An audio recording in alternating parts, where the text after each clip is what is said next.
R9 ಡಿಜಿಟಲ್ಗೆ ಸ್ವಾಗತ. ನಾನು ಸಂಧ್ಯಾ ತೇಜಪ್ಪ. ಬಾಹುಬಲಿ RRR ನಂಥ ಸೂಪರ್ ಹಿಟ್ ಸಿನಿಮಾ ಕೊಟ್ಟ ಮೂವಿ ಮಾಂತ್ರಿಕ ರಾಜಮೌಳಿ ಮುಂದಿನ ಸಿನಿಮಾ ಟಾಲಿವುಡ್ ಪ್ರಿನ್ಸ್ ಜೊತೆ ಮಾಡ್ತಿದ್ದಾರೆ. ರಾಜಮೌಳಿ ನಿರ್ದೇಶನದ ಸಿನಿಮಾ ಅಂದ್ರೆ ಅದರಲ್ಲಿ ಹೊಸ ಕತೆ, ಹೊಸ ಪ್ರಯೋಗ ಇದ್ದೇ ಇರುತ್ತೆ. ಈಗೆಲ್ಲದರ ನಡುವೆ ರಾಜಮೌಳಿ ಮುಂದಿನ ಸಿನಿಮಾದ ಬಜೆಟ್ ಕೂಡ ದೊಡ್ಡ ಶಾಕ್ ಕೊಟ್ಟಿದೆ.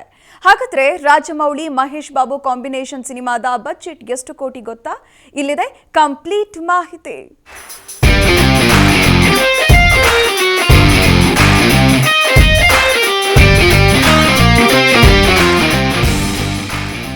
ಮೂವಿ ಮಾಂತ್ರಿಕ ಅಂತಾಲೆ ಖ್ಯಾತಿ ಗಳಿಸಿರುವ Rajamouli Tollywood super star prince Mahesh Babu ಒಟ್ಟಿಗೆ ಸಿನಿಮಾ ಮಾಡ್ತಿದ್ದಾರೆ ಎಂದ್ರೆ ಆ ಸಿನಿಮಾ ದೊಡ್ಡ ಮಟ್ಟದಲ್ಲಿ ಹಿಟ್ ಆಗೋದ್ರಲ್ಲಿ ನೋ ಡೌಟ್. ಸಿನಿ ಪ್ರೇಮಿಗಳು ಈ ದಿಗ್ಗಜರ ಸಿನಿಮಾ ನೋಡೋಕೆ ತುದಿಗಾಲಲ್ಲಿ ಕಾಯ್ತಿದ್ದಾರೆ. ಆದ್ರೂ ನಿರ್ದೇಶಕ ಎಸ್ ರಾಜಮೌಳಿ ಅವರು ಮುಂದಿನ ಸಿನಿಮಾದ ಶೂಟಿಂಗ್ ಆರಂಭಿಸಿಲ್ಲ. ಹೌದು, RRR ಸಿನಿಮಾ ತೆರೆ ಕಂಡು ಮಾರ್ಚ್ಗೆ 2 ವರ್ಷವಾಗುತ್ತೆ.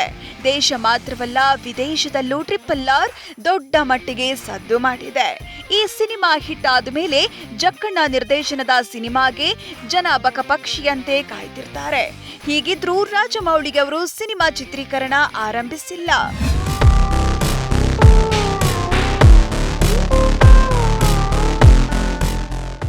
ರಾಜಮೌಳಿ ಸಿನಿಮಾಗಳೆಂದ್ರೆ ಅಲ್ಲಿ ಅದ್ಧೂರಿ ಮೇಕಿಂಗ್ ಇದ್ದೇ ಇರುತ್ತೆ.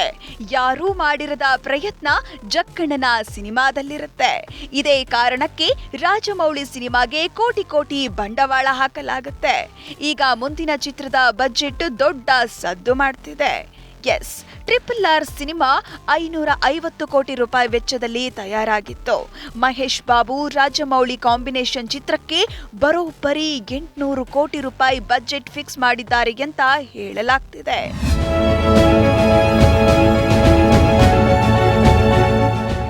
ಸಿನಿಮಾದ ಚಿತ್ರೀಕರಣ ಶುರುವಾದ ಬಳಿಕ ಈ ಬಜೆಟ್ ಇನ್ನಷ್ಟು ಹೆಚ್ಚಾಗುವ ಸಾಧ್ಯತೆಯೂ ಇದೆ. ಅಂದ್ರೆ ಹೆಚ್ಚು ಕಡಿಮೆ 1,000 ಕೋಟಿ ರೂಪಾಯಿ ಆಗುವ ಸಾಧ್ಯತೆ ಇದೆ. ಸಿನಿಮಾದ ಪ್ರೀ ಪ್ರೊಡಕ್ಷನ್ ಅಲ್ಲಿಗೆ 100 ಕೋಟಿಗಷ್ಟು ಹಣ ಖರ್ಚಾಗಲಿದೆ ಅನ್ನೋ ಮಾಹಿತಿ ಇದೆ.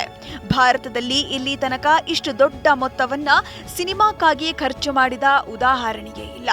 ಆ ಮೂಲಕ ಭಾರತದ ಅತಿ ದೊಡ್ಡ ಬಜೆಟ್ನ ಸಿನಿಮಾ ಎಂಬ ಖ್ಯಾತಿಗೆ ಈ ಸಿನಿಮಾ ಪಾತ್ರವಾಗಲಿದೆ.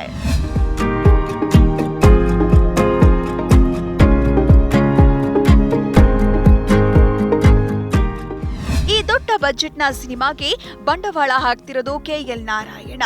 ಅಷ್ಟಕ್ಕೂ ಈ KL ನಾರಾಯಣ ಯಾರು ಗೊತ್ತಾ? ಇವರು 90ರ ದಶಕದಿಂದಲೂ ನಿರ್ಮಾಪಕರಾಗಿ ಟಾಲಿವುಡ್ನಲ್ಲಿ ಗುರುತಿಸಿಕೊಂಡಿದ್ದಾರೆ. ಕ್ಷಣ ಕ್ಷಣಂ, ಹೆಲೋ ಬ್ರದರ್, ದೊಂಗಾಟ, ಸಂತೋಷಂ ಮುಂತಾದ ಹಿಟ್ ಸಿನಿಮಾಗಳನ್ನ ನಿರ್ಮಾಣ ಮಾಡಿದ್ದಾರೆ.